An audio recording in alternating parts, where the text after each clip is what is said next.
계속해서 룻기를 통해서 은혜라는 주제로 하나님의 말씀을 나누고 있습니다. 오늘은 그 두 번째 시간으로 룻기 1장 6절에서 14절까지의 말씀을 통해서 선택에서 만나는 은혜라는 제목으로 말씀을 나누기 원합니다. 우리 함께 본문을 같이 교독했으면 좋겠는데요. 룻기 1장 6절에서 14절까지의 말씀입니다. 제가 먼저 읽겠습니다. 그러던 어느 날 모압에 있던 나오미가 여호와께서 그 백성에게 오셔서 양식을 공급해 주셨다는 소식을 듣고 두 며느리들과 함께 거기에서 떠나 고향으로 돌아갈 채비를 했습니다. 그리하여 나오미는 두 며느리와 함께 살던 그곳을 떠나 유다 땅으로 돌아가려고 길을 나섰습니다. 그때 나오미가 두 며느리에게 말했습니다. 너희도 각각 너희 친정으로 돌아가거라. 너희가 그동안 너희 죽은 남편과 또 내게 잘해 주었으니 여호와께서도 너희에게 잘해 주시기를 원한다. 여호와께서 너희로 하여금 다시 남편을 만나 그 집에서 각자 편안하게 지낼 수 있게 해 주시기를 바란다. 그러고 나서 나오미가 두 며느리에게 입을 맞추자 그들은 흐느끼면서 나오미에게 말했습니다. 우리는 어머니와 함께 어머니의 민족에게로 가겠습니다. 그러나 나오미가 말했습니다. 내 딸들아 집으로 돌아가거라. 왜 나와 함께 가려고 하느냐? 너희 남편이 될 만한 아들이 내게 더 있기라도 하다면 모를까? 내 딸들아 집으로 돌아가거라. 나는 너무 늙어 새 남편을 들이지도 못한다. 만약 오늘 밤 내게 남편이 생겨 아들을 낳는다고 해도 그 아이들이 자랄 때까지 너희가 기다리겠느냐?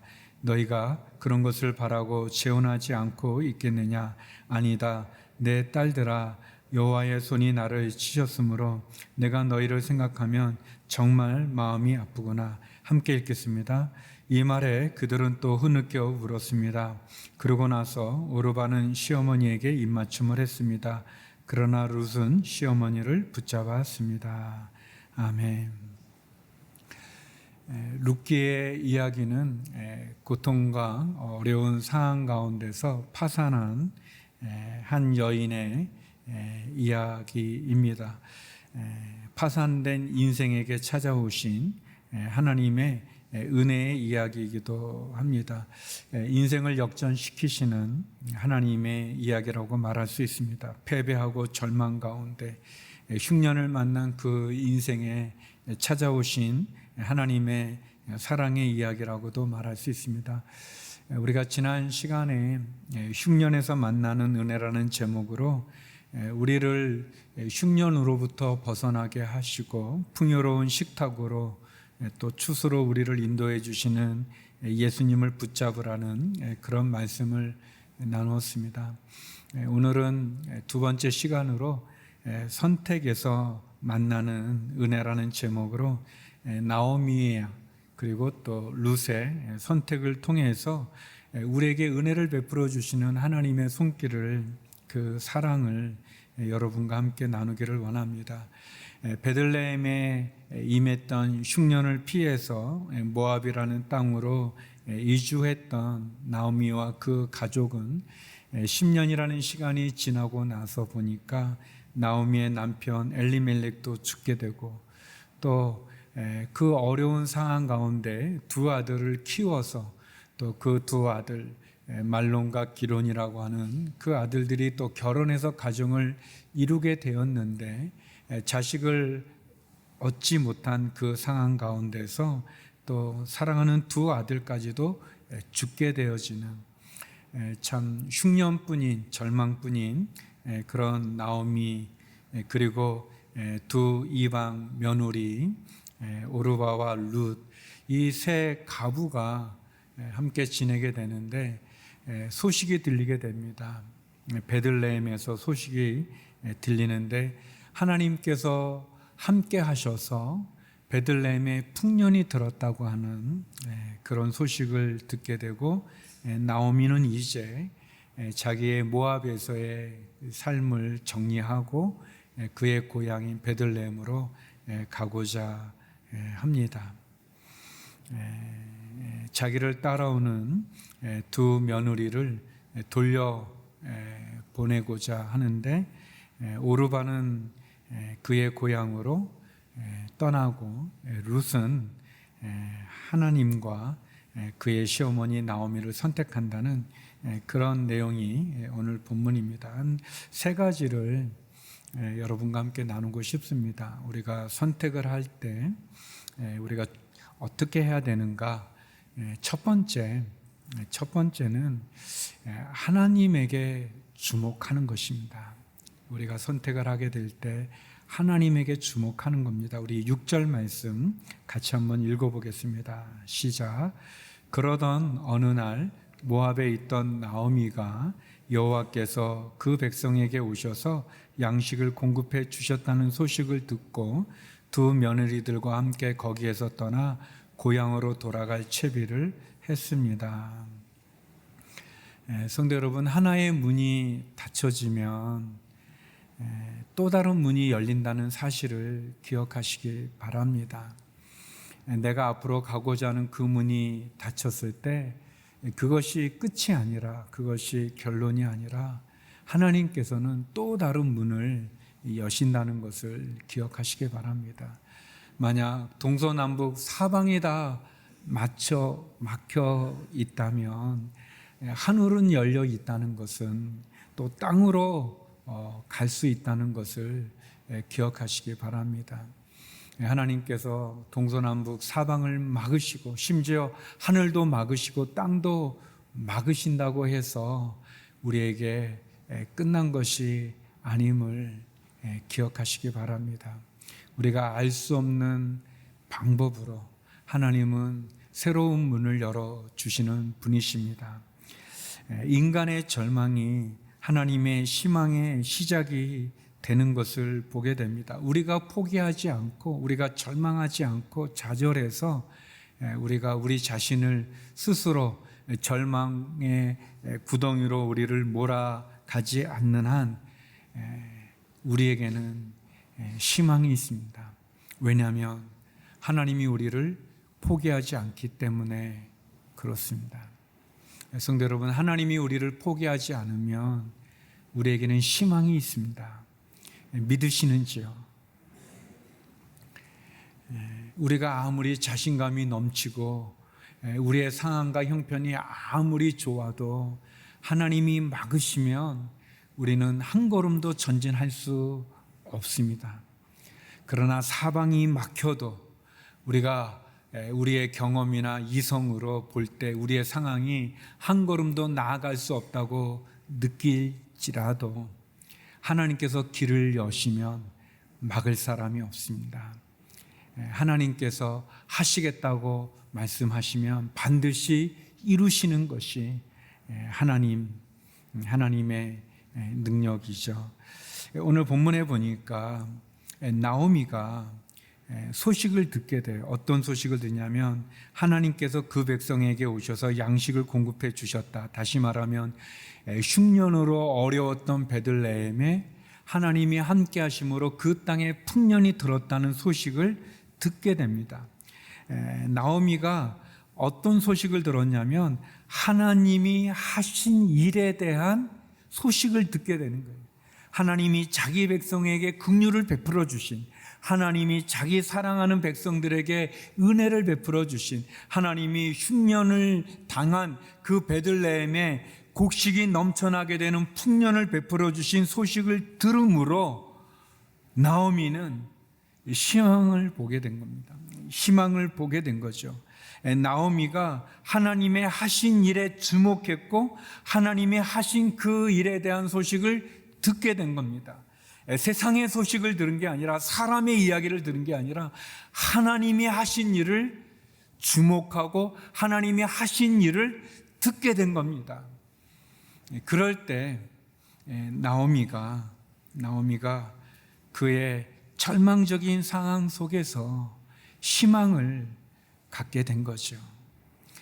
사랑하는 성도 여러분, 우리가 해야 될 일은 하나님에게 주목하는 겁니다. 하나님이 어떤 일을 하시는지, 하나님이 무엇을 말씀하시는지 우리가 그것을 주목하는 것, 그것이 우리에게 필요합니다. 그런 점에서 보면 고난이라고 하는 것이 우리를 낙심시키고 절망하고 좌절시키기도 하지만 그 고난 속에서 하나님을 주목할 때 우리에게 이전과는 다른 새로운 길이 열릴 수 있습니다. 새로운 관계가 시작될 수 있습니다. 전에는 얻을 수 없는 놀라운 그 비결을 찾을 수가 있습니다. 누가복음 15장에 보면 집을 나간 탕자의 이야기가 나오죠. 아버지가 살아계신데도 불구하고 아버지가 마치 죽었을 때나 요구하는 유산을 요구해서 아버지의 유산을 가지고 먼 나라에 가서 허랑방탕한 생활을 했던 그 둘째 아들, 그 탕자의 이야기가 나옵니다.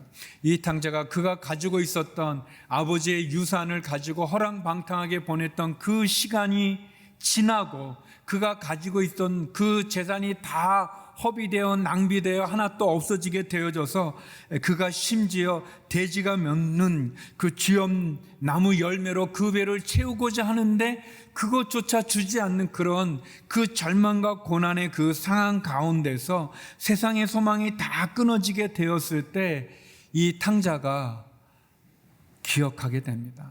주목하게 됩니다. 우리 누가복음 15장 16절에서 18절 말씀 같이 한번 읽어보겠습니다. 시작. 그는 돼지가 먹는 지엄나무 열매로라도 배를 채우고 싶었지만 그것마저 주는 사람이 없었다. 그제야 제정신이 들어서 말했다. 내 아버지 집에는 양식이 풍부해서 일꾼들이 먹고도 남는데 나는 여기서 굶어 죽는구나. 내가 일어나 아버지에게 돌아가 말해야겠다. 아버지, 제가 하늘과 아버지께 죄를 지었습니다. 이 집을 나갔던 둘째 아들 이 탕자는 그가 돼지가 먹는 그 지엄나무 열매로라도 배를 채우고 싶어 했지만 그것조차 주는 사람이 없게 됐을 때, 가장 밑바닥에 빠지게 됐을 때 그가 깨닫게 됐어요. 정신을 차리게 됐어요. 그러면서 그가 말하지 않습니까? 내 아버지 집에, 내 아버지의 집을 기억하게 됩니다. 이 탕자가 아버지를 주목하게 됐어요.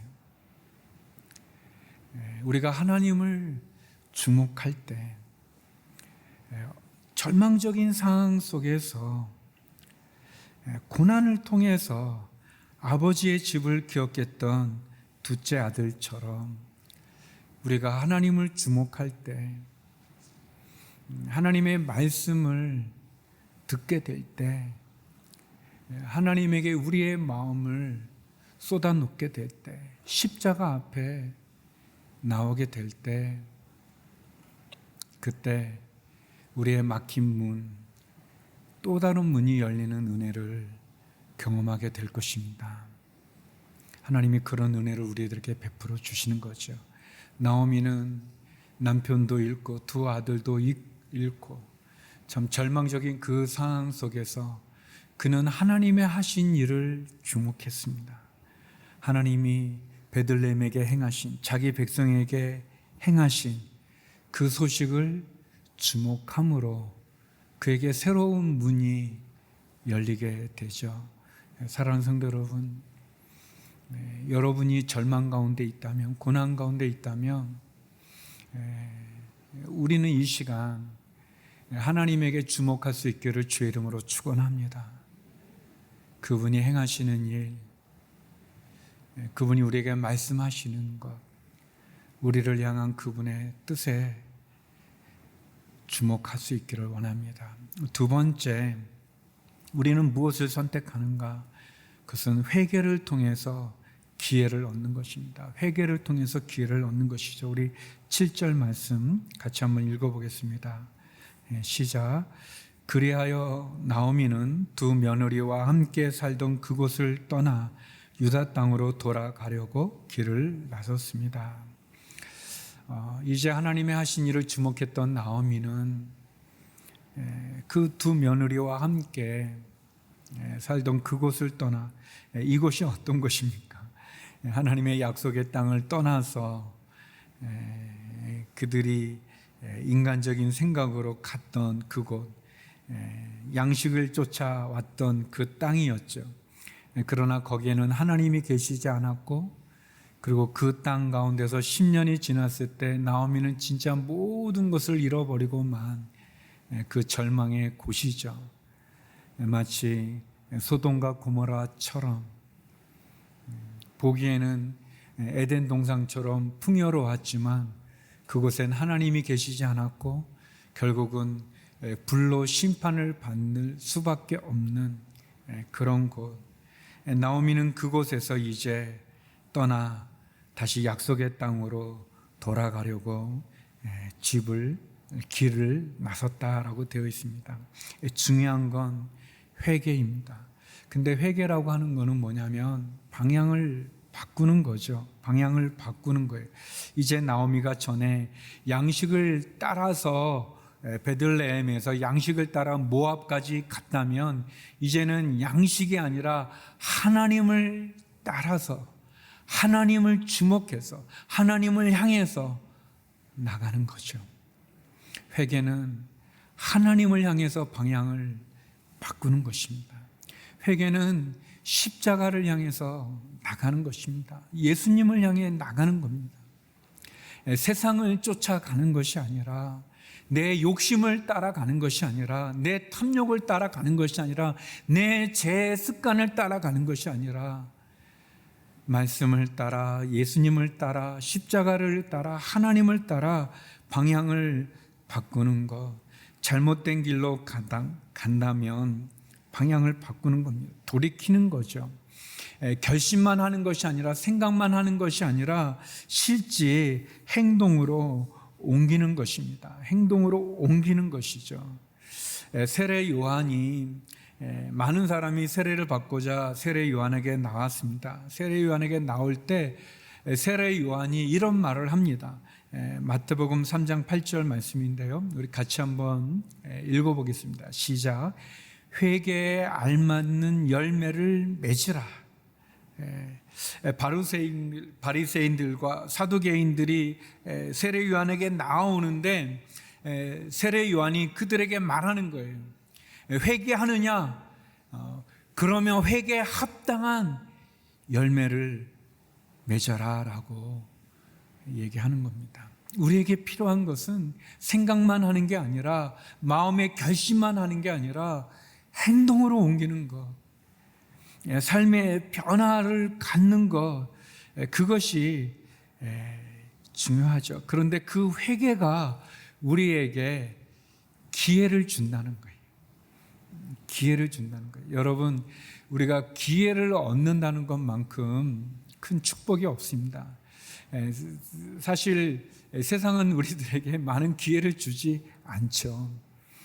한번 해보라고 기회를 주지 않습니다. 그 기회를 갖는 것은 굉장히 큰 은혜예요. 기회를 갖는 것조차 기회 가질 수 없는 그런 상황들이 너무나 많기 때문에. 근데 회개할 때, 우리가 돌이킬 때, 우리가 방향을 바꾸어 하나님 앞에, 십자가 앞에 나갈 때 하나님 우리에게 기회를 주십니다. 기회를 주세요. 회개할 때마다, 돌이킬 때마다 하나님 기회를 주세요. 세상은 기회를 주지 않아도 하나님은 기회를 주십니다. 세상은 더 이상 나는 속지 않겠다, 나는 너를 믿을 수 없다, 나는 너를 신뢰할 수 없다, 나는 이제 너와 함께 하지 못하겠다 라고 말할 때, 그때 우리가 하나님에게 돌이킬 때 하나님은 그래 다시 해보라 라고 기회를 주신다는 거예요.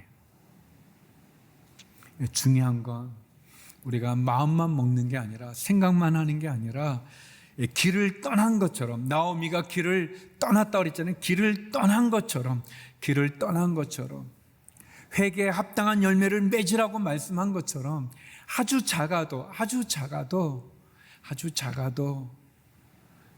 우리가 돌이킬 때, 회개할 때 우리에게 기회가 주어지는 것입니다. 사랑하는 성도 여러분, 여러분이 이 저녁 이 예배당을 찾아올 때 여러분이 어떤 마음으로 찾아오셨는지요? 또 유튜브로 함께 예배드리는 성도들 여러분이 유튜브를 켜고 이렇게 접속해가지고 이 예배를 드릴 때 여러분은 어떤 마음으로 그렇게 접속하셨는지요? 저는 설교할 때 그런 생각 많이 해요. 두 가지 생각인데, 하나는 예전에 중국에 있을 때, 선교사로 있을 때 설교를 너무 하고 싶은데 설교할 기회가 주어지지 않았던, 그래서 어떤 모임이 있어서 그래서 그 모임에 이제 가게 됐는데, 근데 그 교회를 담당하시는 목사님께서 여러 가지 일로 지치셔가지고 피곤하셔가지고 설교를 하러 올라오시는데 그냥 몸이 그냥 제가 봐도 너무 피곤하시고, 그리고 설교 말씀도 너무 이제 힘이 없으시게 설교를 하셨어요. 저는 그 설교하는 그 목사님이 너무 부러운데, 나보고 설교하라고 그러면 내가 막 힘을 내서 막 하겠는데, 그런 마음으로 그거를 그렇게 부러워하면서 봤던 그때를 기억하고 그렇게 생각하면서 제가 늘 설교할 때마다 최선을 다해서 열심히, 여러분 제가 싱싱해 보이지 않습니까? 싱싱한다고 말하기는 좀 이상하고 이렇게 막 활기차 보이지 않습니까? 그런 마음, 그런 생각이 하나 있고, 또 하나는 하나님께서 저가 연약하고 부족한 게 너무 많은데도 불구하고 저에게 기회를 주신다는 거예요. 기회를 다시 한번 할 수 있는, 해볼 수 있는 기회를 주신다는 거예요. 저는 그 기회를 얻는다는 게 얼마나 큰지 모르겠어요. 제가 이 이미지가 있는데, 대학생 때 너무 지쳤어요. 마음이 힘들었어요. 그래서 그 예술전도단을 다녔을 때인데, 그 화요 모임이 있는데 거기서 이제 이렇게 기도회를 하는, 그 어디서 기도를 한다고 광고를 했었어요. 그래서 제가 심령이 많이 이렇게 지치고 상해서 은혜를 받고 싶은 마음에 갔어요. 갔는데 거기에 이렇게 이런 종이에 안내문이 붙어 있는 거예요. 아무도 없고 장소가 옮겨진 거예요. 근데 저는 그걸 몰랐어요. 거기를 갔는데, 은혜 받고 싶어서 갔는데 장소가 옮겨졌어요. 그 옮긴 장소가 너무 또 멀어요. 근데 다른 때 갔으면 그냥 집에 갔을 텐데, 그때는 제가 낙심하고 지쳤기 때문에 은혜를 너무 받고 싶어서, 그래서 그 먼 데를 또 물건으로 찾아서 갔어요. 갔는데 은혜를 너무 받고 싶은데 갔더니 아무튼 말하기 죄송한데 아무튼 설교하시는 분이 너무 은혜를 안 주시는 거예요. 나는 너무 받고 싶은데 막 상한 마음과 어려운 마음으로 그랬는데, 그래서 참 그 지치고 힘든 그 축 처진 어깨로 이렇게 집에 왔던 그런 이미지가 있어요. 이 두 모습은 제가 늘 설교할 때마다 갖는, 그래서 제가 열심히 설교를 하고 혹여라도 이 예배에 오시는 여러분이 지치고 상해서 낙심돼서 은혜를 받고 싶어서 그래서 오신다면 그런 마음이 있는 분들에게 적어도 제가 은혜를 끼친 게 아니죠. 하나님께서 저를 통해서 말씀하시고 하나님 성령님이 저를 통해서 여러분을 위로하시고 은혜를 주시겠지만, 그러나 그 통로된 내가 부족해서 연약해서 게을러서 믿음이 부족해 그렇지 않도록 되기 위해서 기회를 주시는, 제가 그렇게 좋아하는, 언제든지 십자가 앞에 나갈 때마다, 언제든지 하나님 앞에 나갈 때마다 또 기회를 주시는 그게 얼마나 귀함을 아는데 그런 마음으로 전하는 겁니다. 성도 여러분, 여러분이 어떻게 오셨습니까? 여러분이 어떤 마음으로 지금 이 유튜브 앞에 앉아 계십니까? 은혜를 받고 싶다면, 기회를 갖고 싶다면 그것은 하나님이 안 주는 게 아니라 제약이 가려 있으면, 제가 있으면 줄 수 없는 거예요. 하나님의 손이 짧은 게 아니라, 하나님이 손이 짧은 게 아니라 제가 가로막혀 있기 때문에 하지 못하는 거예요. 회개해야 됩니다. 내 죄를 회개하면 하나님 기회를 주시는 거예요. 기회를 주시고 은혜를 주시는 겁니다. 저는 오늘 이 시간 이곳에 계신 모든 분들, 또 유튜브를 함께 보시는 모든 분들, 한 사람도 빠지지 않고 한 사람도 예 없이 하나님이 주시는 그 기회를 가질 수 있기를 주의 이름으로 축원합니다. 다시 일어설 수 있는, 다시 시작할 수 있는, 다시 도전할 수 있는, 다시 전열을 가다듬고 다시 하나님 앞에서 내가 다시 한번 잘 믿음의 삶으로 다시 한번 승리하겠습니다. 그런 시간이 되기를 간절히 소망합니다. 어떻게? 회개함으로 기회를 가질 수 있는 것입니다. 세 번째, 그것은 오늘 제목처럼 선택에서 만나는 은혜예요. 선택함으로 만나는 은혜입니다. 우리 14절 말씀 같이 한번 읽어보겠습니다. 14절 시작. 이 말에 그들은 또 흐느껴 울었습니다. 그러고 나서 오르바는 시어머니에게 입맞춤을 했습니다. 그러나 룻은 시어머니를 붙잡았습니다. 나오미가 처음에는 이 두 며느리와 함께 베들레헴으로 돌아가려고 했었어요. 그래서 함께 길을 떠났어요. 그런데 아마 나오미 마음 가운데 함께 떠나면 이 두 모함 여인이, 이 외국 여인이 이 힘들다는 것을 알게 된 것 같아요. 이 이스라엘 사람들이 이 외국인을 환영하지 않게, 이방인들을 환영하지 않는 것을 알게 되고, 또 이들이 젊지 않겠습니까? 지난 시간에 얘기했던 것처럼 이게 10년 안에 이루어진 거라고 본다면 엘리멜렉이 30 조금 넘어서 아마 죽었다고 이렇게 추정되어지고, 그래서 이 기론과 말론 이 두 아들도 어떻게 보면 대개 15살 정도에 결혼을 한다고 보면 결혼하지 않았으니까, 아버지가 죽었을 때 결혼하지 않았으니까 어렸을 거 아니겠어요? 그러면은 이 결혼 15살 넘어서 결혼했다고 본다면 이 며느리들도 어린 나이인 거예요. 그러니까 20이 되지 않을 수, 그렇게 추정하거든요. 그러니까 굉장히 젊은 이 두 며느리들을 보면서 나오미가 치근한 마음이 드는 거죠. 이 시어머니가, 이 두 며느리가 걱정이 되고 또 염려도 되어지고 치근해지고, 그리고 앞길이 창창한데 가부로서 같이 지낸 게, 그래서 나오미가 돌아가라고 얘기합니다. 돌아가라고. 그랬더니 이 두 며느리가 흐느껴 울면서 그럴 수 없다고, 우리는 어머니와 함께 가겠습니다, 어머니의 민족을 섬기겠습니다라고 이렇게 얘기를 합니다.